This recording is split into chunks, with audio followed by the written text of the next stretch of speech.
So the proverb today, he who loves a baboon should not mind its ugly face. Good morning, Evelyn. Happy to see you. Yeah. Why is Evelyn walking in when we are talking about baboons and love? How would you interpret it? So, he who loves a baboon should not mind its ugly face. Very, very important things there, particularly love. That if you love something, how it looks like, what comes out of it, really should not be any worry. It should not bother you. The bottom line there is love. And that when you love it, you give it your all, regardless of how it looks, because there's love and there's an ugly face. So if you love something, regardless of how it looks like, that love will continue, it will be sustained, and you'll also feed the love. True. So I see love and the opportunity to commit to loving something. So I look at situations where no one is picture perfect. There is no one who's perfect out here. There is nothing that is perfect. Even vehicles of the assembly line always has a defect. Yes. You know what I mean? Yeah. So at the end of the day, if you do love something or you do love someone or you have accepted someone, you should accept them with their flaws, not just the good side that they come with.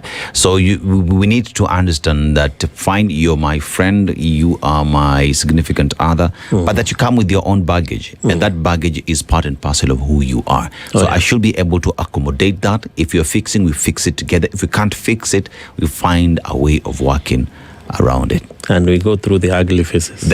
Kabisa, you look at it and say, you know, I don't see that. I see the oomph, the amazingness that you come with. You know, they say the beauty lies in the eyes of the beholder. So even the most beautiful person in the world might not be beautiful to the other person. You know? Beauty is in the eye of the beholder. Wengine wanasemaga sisi tunatafuta tabia. So kuna wale wenye tabia is the beauty that they're looking for. So Wow.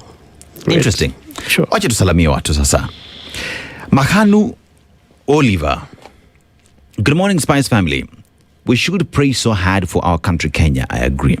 Yesterday's events, both in Olokalawi and Kisumu or Sotsi, speaks volumes of what to expect in the 2027 elections. You know what? I think it's about time that we had candid conversations and just called out BS for what it is. What happened in Kisumu yesterday is total BS. And it's not the first time. You remember when Irungu Nyakera's hotel was attacked? That was BS. Number one. Whatever happened yesterday on Osotsi, first of all, Senator Osotsi, quick recovery to him, to family and friends, Poleni Sana. But to the idiots who walked into that mall to attack a man who was sitting, enjoying his coffee, whatever it is, disagreement you had with this man, you are a weak individual on the face of the earth. You know what I mean? That is total BS and should not be allowed simply because whether it's political, whether it's personal, you do not do that. Especially to a senator, not just a senator, any Kenyan does not deserve that kind of nonsense. It is quite unfortunate. The security apparatus, I think Kenyans, we must get tired of being treated to live CCTV cameras that ultimately get nothing done about them. If you scan those cameras, there are people that you see their faces there. And this is Kisumu. Kisumu, those who live in Kisumu and those who visited Kisumu, is a town where you can be able to tell who lives where they come from, how they look like. It's a big city, but it's a very small town as well. Everybody almost knows everyone. So for us to be able to get goons, people walking in and attacking a senator, is quite unfortunate, and it speaks to the kind of insecurity that any Kenyan feels anywhere along this country. And we call upon the security apparatus, the institution of the National Police Service, including the DCI, those who need to undertake certain evidence building. Please, show us something. Give us something. Do your job. Give us something. Do your job. Do your job, because we cannot allow these to continue. Hapana. You know, if it's political, the individuals who hires goons, wewe na goons wako, I don't even want to call you children because I think children are smarter. You're just like idiots that are walking on the face of the earth. You ought not to call yourself a progressive individual. You are like on the bottom of the barrel completely. You do not deserve to be here. I'm sorry.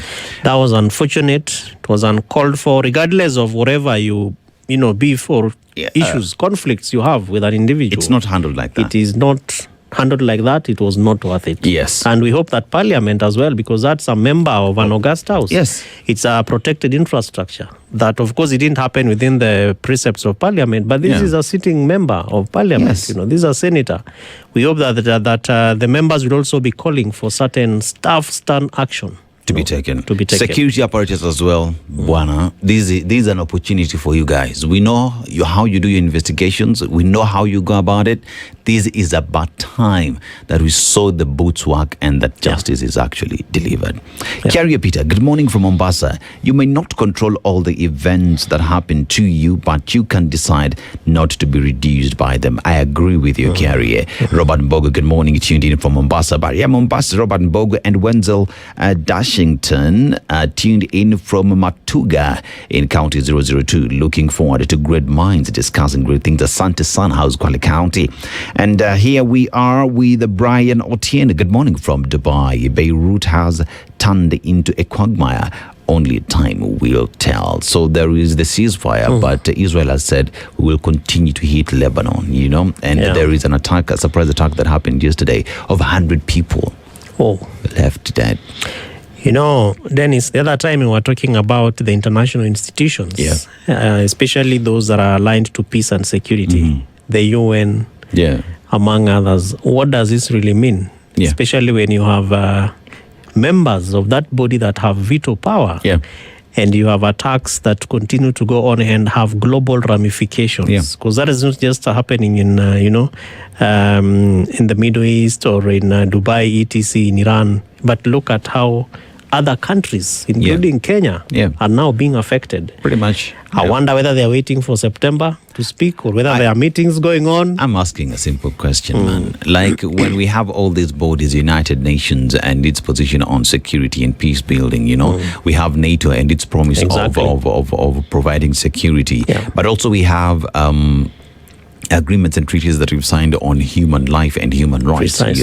So when you see individuals being killed simply because sikupendi or whatever, whichever you're gonna look at it, who takes the responsibility, and when does justice get to be delivered to those who've been killed? When will justice be served to Kenyans who today are going through a difficult time for their lives to continue because they depend on fuel to run the business? Because it is not just about what is happening on that side of the world.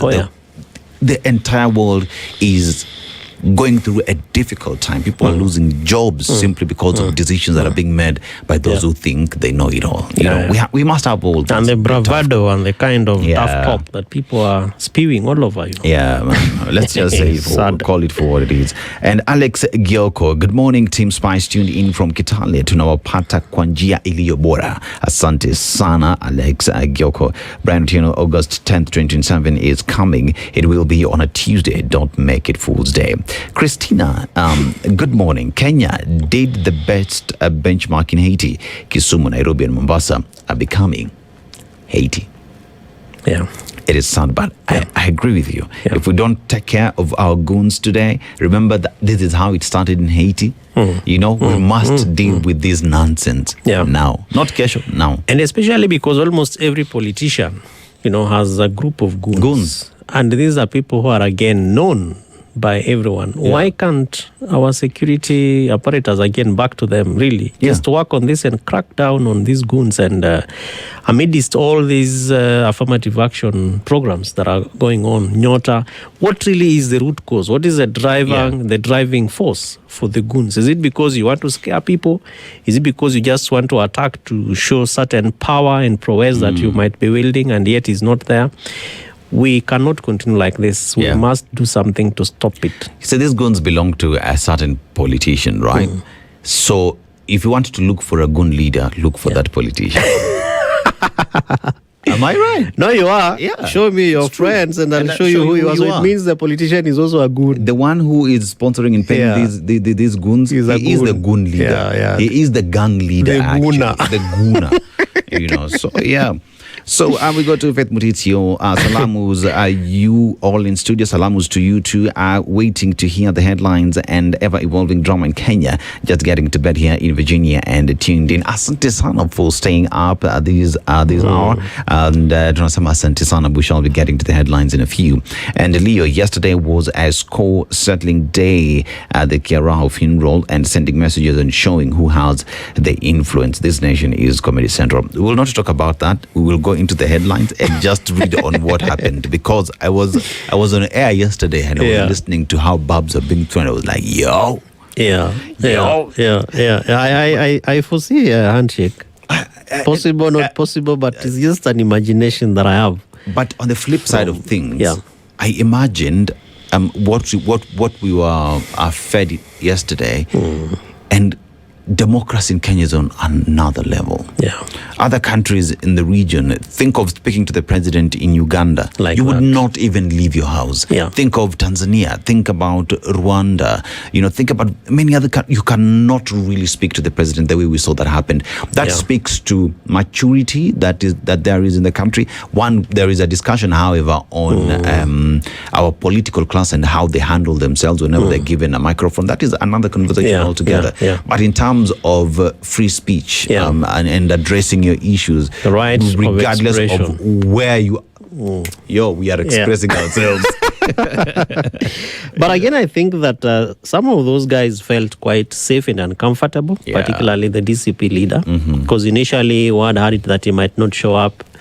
And, there are those who also thought that it was a good place to attend, to go to just show up and speak. I liked the angle that he took. Because he's consistently said he's a truthful man. And that the opportunities that you have to express yourself and to just speak out your heart, so that the other person also knows what you really are and what you're about.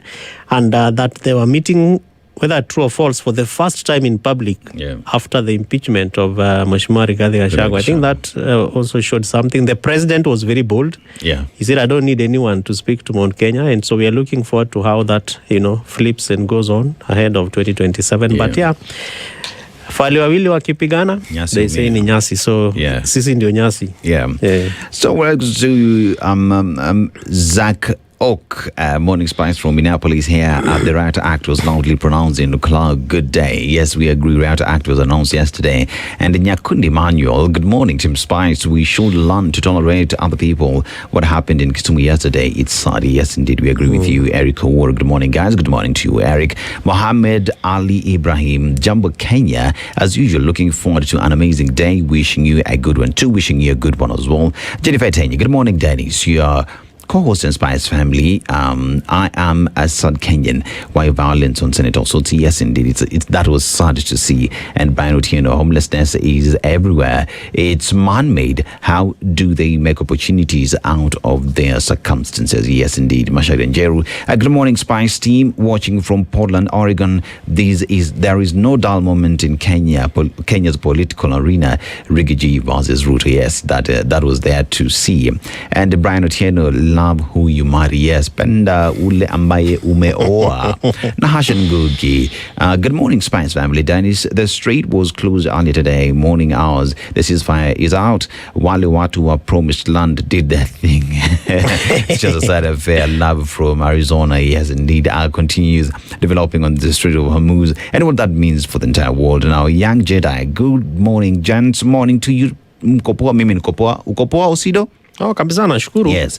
Kazi safi mnafanya. Looking forward to today's conversation. Thank you, Young Jedi. And Erica Ward, where were Osotzi's bodyguards? That's a good question, because Osotzi has been assigned bodyguards to bodyguards. So where were they? That's a good question. Because one would expect that at that point, maybe farms would have been shot in the air, people would have been displaced, Also, that's a mall. Maybe there were security officers around there. I don't know. I'm just thinking. Yeah, but still, bodyguards, no bodyguards. Nobody deserves what Senator Otsosi went through yesterday. And in the event that there were bodyguards, really, we will be talking about other things. Maybe deaths, as you rightfully said, firearms, blowing up. But still, bottom line, it was uncalled for. Let's just call it for what it is, man. Ile ni ujinga. Mimi sijaona ujinga of that level. That's just pure nonsense. How do you even allow yourself to be used to go attack someone who's seated having coffee? That is not even you being a man. That is you being a sisi. Anyway, acha tumalize kwa watu. And membiwa hapa inafaa tuchukue break. So, Ogeka, good morning, my people. Dennis, Kevin, and EVE. The backwardness of sorting to beating people because of what they believe in. It's absurd. Watching from Miami, Florida. Thomas Osoro, morning, SpiceFM. Happy Thursday. Waiting for today's conversation. Indeed, Atieno. Good morning, warriors for Kenya from Malindi. The Linda Wananchi guys have a bad habit of walking around with no formal security. That is Prince. And Jennifer Tengi, how does the owner of Guns investigate himself? Biblia inasema mtu uvuna alichopanda in the Honorable Uhuru regime alivumilia Dikombo. And Baba 3 girls, good morning team Spice. And wapenda lakini si waugo tunakupenda. Script is the only to see people Ruto and Gachagua. So that is Alex Nai. And been a minute, I'm back from Marereni, Salt City, Kilifi County. Ndu ako wapi? Ndu ameenda kuona wazazi in Nigeria, but we're here to ensure that all is well. And we start with Kenya's bold newspaper, the Standard, and with this one would say, up in a fat ones in a can we get the drum? Evelyn, do we have drum rolls? And here we start with pulling no punches. It was a face-off. Former Deputy President Rigathi Gachagua has bided his time, and when the moment came, he seized it with both hands. He turned a national program into his own stage, tearing into President William Ruto and his allies with the voraciousness of a wounded tiger. He set the pace, lobbing epithets at the majority leader Kimani Ichung'wah, National Assembly Speaker Moses Wetangula, and his replacement Kithure Kindiki. Each of them listened uncomfortably, grinning and fidgeting. As if that were not enough, Gachagua introduced his team, even singing as though he had all the time in the world. Now, by the end of the solemn event, it was clear to the captivated crowd who held the ground. President Ruto himself, a master of comebacks, fell back on calls for decorum, but the damage had already been done. And this is a quote from former Deputy President Rigathi Gachagua and also DCP party leader. We loved and respected you and voted for you. And even if we have serious problems with you, we shall vote you out in the coming months. But for now, you are on the throne. Akaongezea, wewe fanyia sisi kazi. Ile ambayo unaweza. For me, I think where the story was, ile ambayo unaweza. He was just low-key saying, as you ukifanya. No, but you see, it's a big challenge to the president because truth to the point is that there are lots of things that President William Ruto promised. Yeah. Most of these things have not been delivered. Even as soon as a few, months, weeks ago, where I come from, there are things that he came at PS Soluga's, Thanksgiving. There are many things he told us that he would do. Mm-hmm. As much as some of those things are in the process. But Mheshimiwa Rigathi Gachagua, if you remember even the appearances that he has had, he's always saying, those things will not be done. Mm. Those things will not be done. And it was therefore a good challenge for him to remind the president, wewe chenye unaweza fanya, fanya. Because probably they may or may not be done. Looking at the timelines and the budget because President William Ruto only has maybe one annual budget, 2026, 2027. And that's it. How much can you do? Do you know how we can deal with this? Like, humbly speaking, I think... advise the government. Let me advise the government of Kenya today, right? So Kenya has committed itself to two commitments, right? So you'd look at the Vision 2030, which is the blueprint of the country with clear things to achieve in the short term, medium term, and in the long term.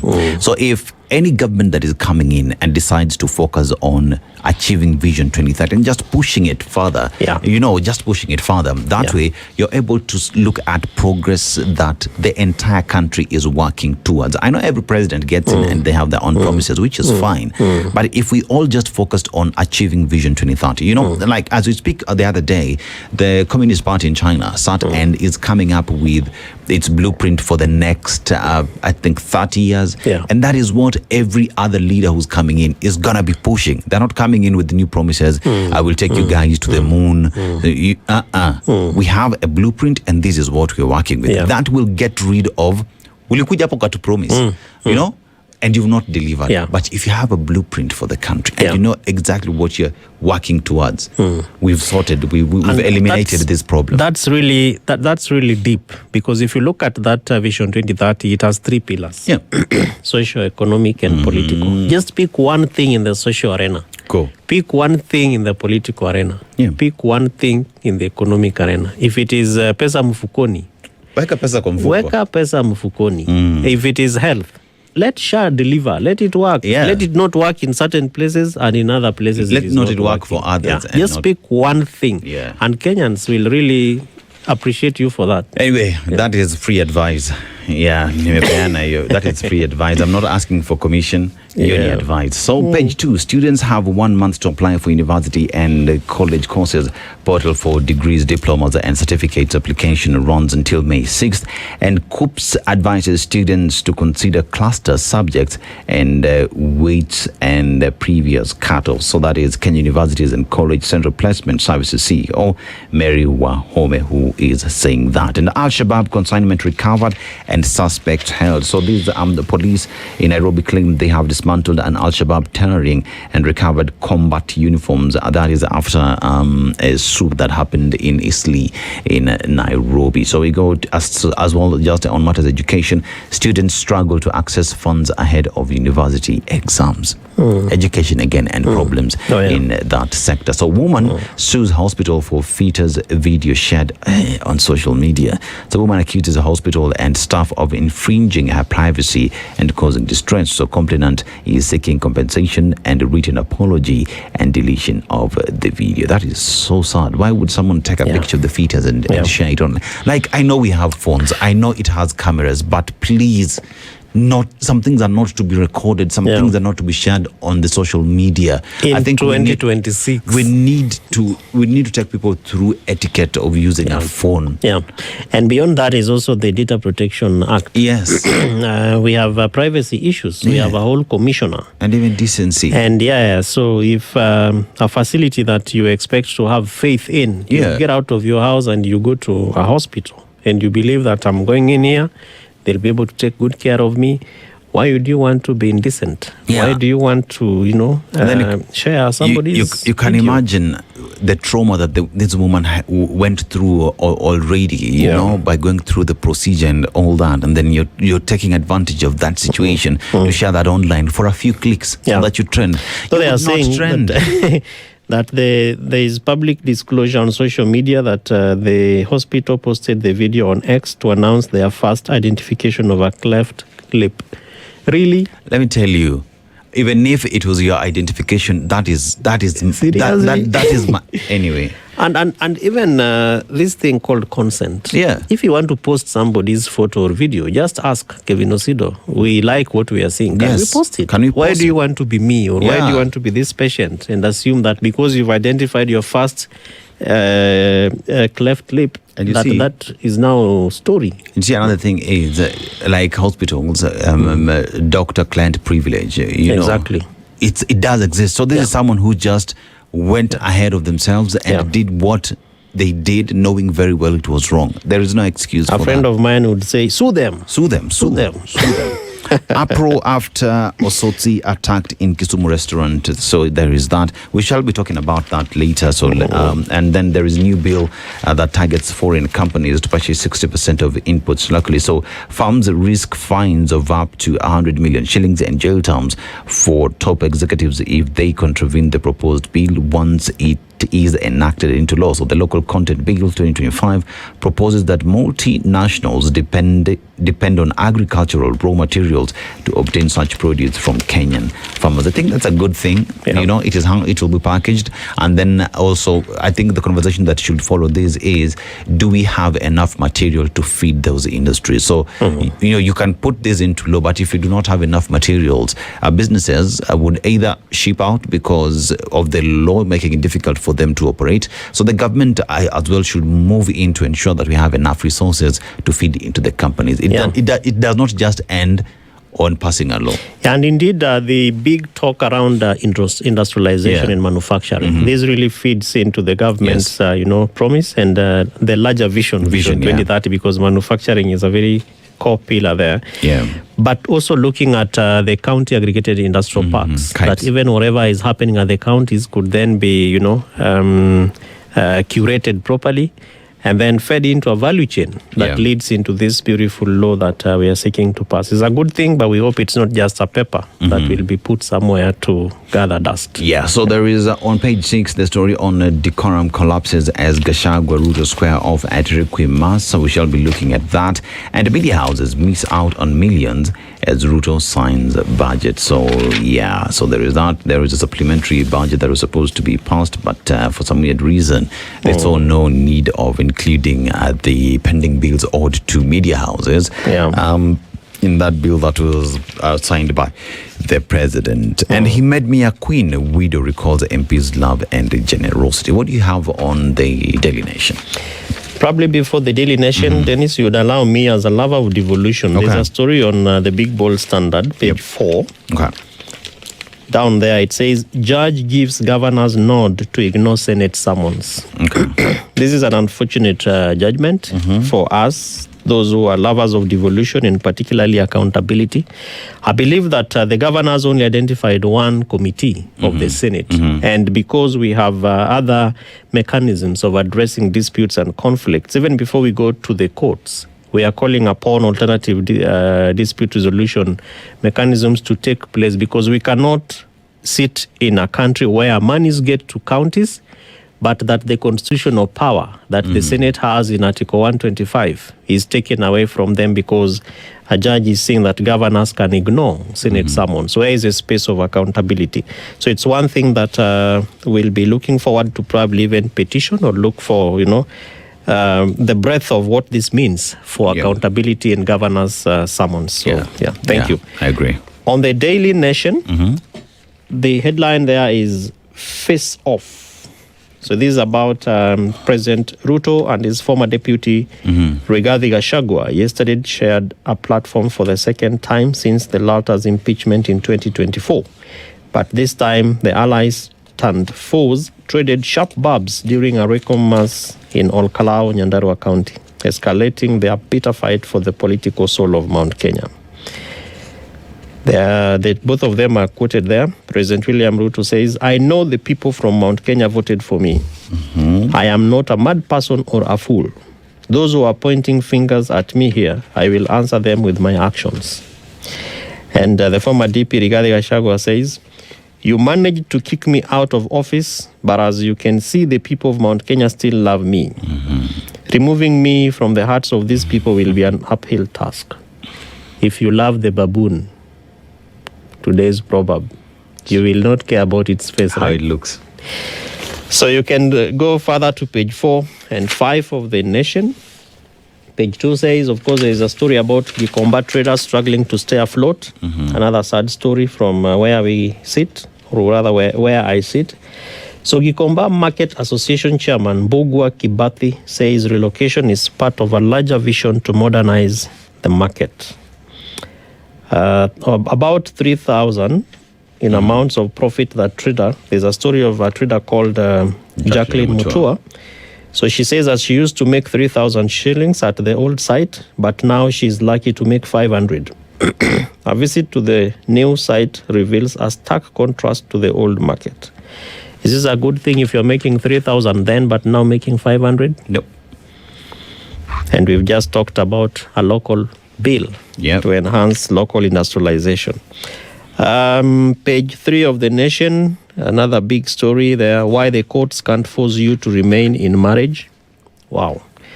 Where love and companionship cease, divorce should be granted.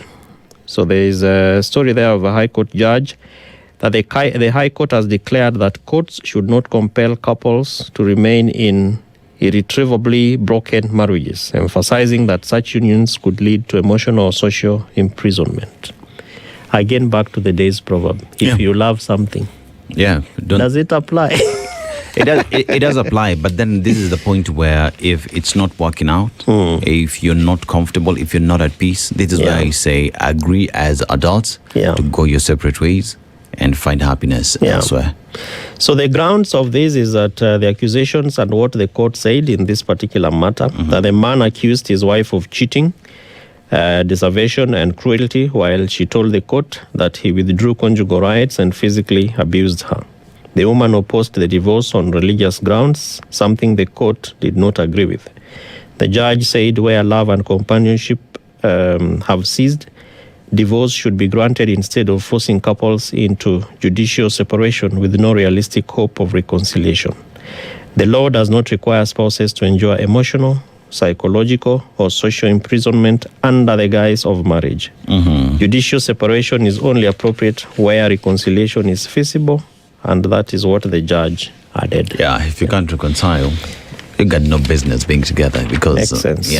I like the mention of religious grounds. So the space of religion again, what it means to marriages, especially when you say until death do us part. It's a big discussion, right? It's until death do us part, but in the event that death you not get there, and you are unhappy before you get there, get out, man. Sure. Me, I'm for people being happy. Yeah, especially because of some of the stories that we have seen about physical abuse.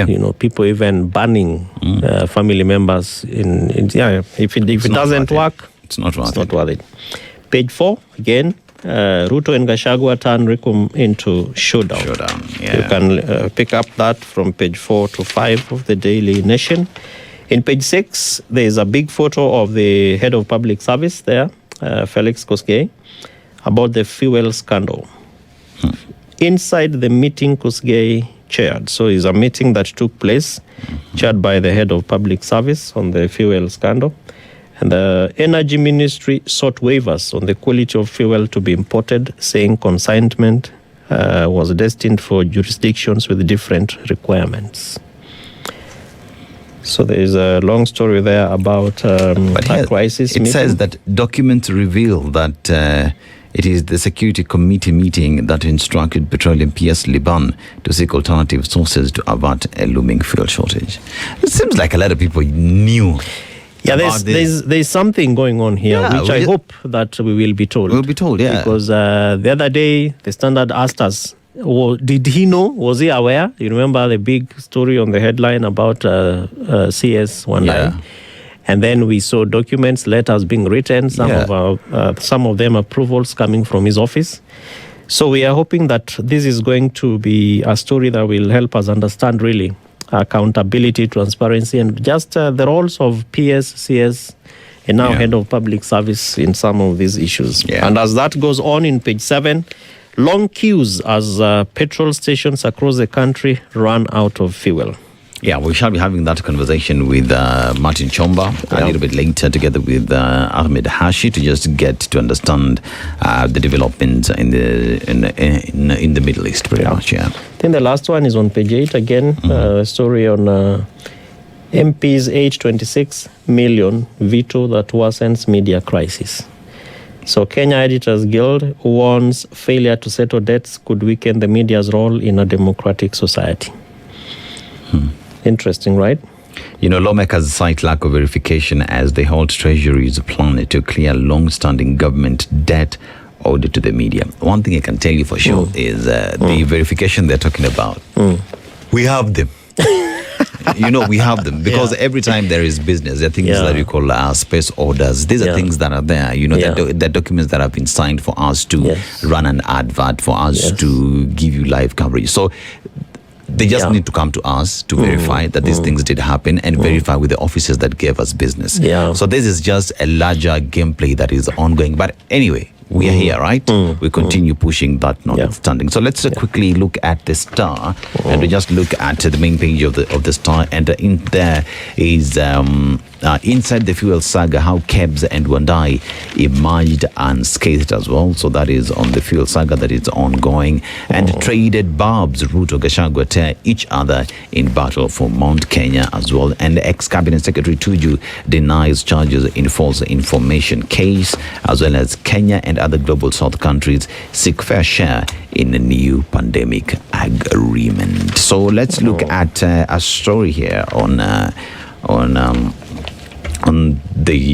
Kenya's Bold newspaper, right? So do we look at the biggest headline? So we go to page 6, and on page 6 is that story of Gachagua and Ruto and how decorum collapses as Gachagua and Ruto square off at Erukuma. So common decency was cast aside, insults flew, and protocol was ignored. This was not a political rally or a marketplace quarrel, but the Erukumas of Ol Kalou MP Njuguna Kiaraho. President William Ruto and his arch rivals Rigathi Gachagua turned the funeral into a show of political muscle, trading barbs over their strained relationship. It was their second face-to-face encounter since Gachagua's impeachment. At the previous meeting, only the president addressed mourners while Gachagua was kept off the VIP podium.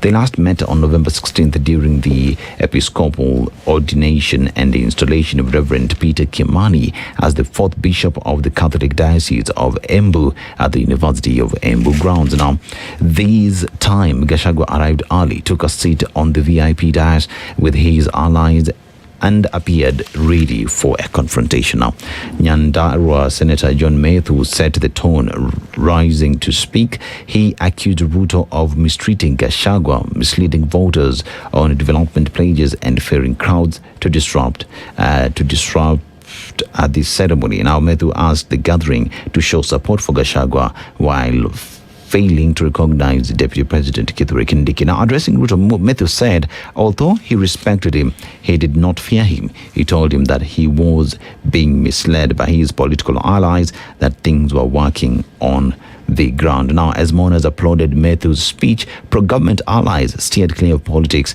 with the speakers stressing they were there only to offer condolences to the bereaved family. At one point, Gachagua declined to address the mourners when first invited to the podium, but later rose to speak after National Assembly Speaker Moses Wetangula had finished. It was the moment he had waited for to face his former boss head on. He said that despite efforts to push him out of office in the hope his popularity would fade within 2 weeks, he remained a force to reckon with in his Mount Kenya backyard.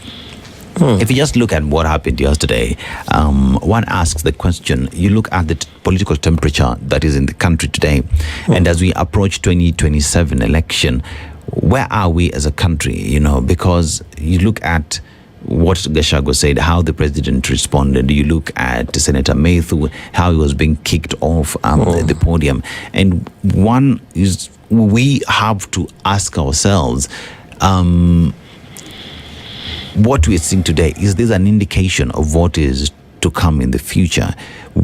Will it be, are we able to tolerate each other and play our politics in a safe and respectable manner without us stepping on each other and just selling our policies and agenda to an end? Do we see that happen, or is this the style of politics that we are used to, and this is what will happen towards it's a sad day for Kenya, particularly speaking politically, because this is happening at a national level, targeting key national leaders. But even if you were to visit the villages, the kind of drama that Kenyans are being treated to in local funerals, similar to platforms similar to this one, is not any different. Because even there, people are using goons, people are attacking each other, and the kind of language that is also being used is one that is not respectful at all, is not honorable, is one that you would sit back and ask yourself, are actually our children watching this? So it's unfortunate, and we hope that institutions like NCIC will also be able to do their work, and that we will be able to hold down this ahead of 2027. And I think to the political class, you can do better. You can play your politics in a safe manner, and that Kenyans are here. And what we are seeing is actually sad. You can do better. I think that is the closing line. This is the Situation Room, the only way to start your day.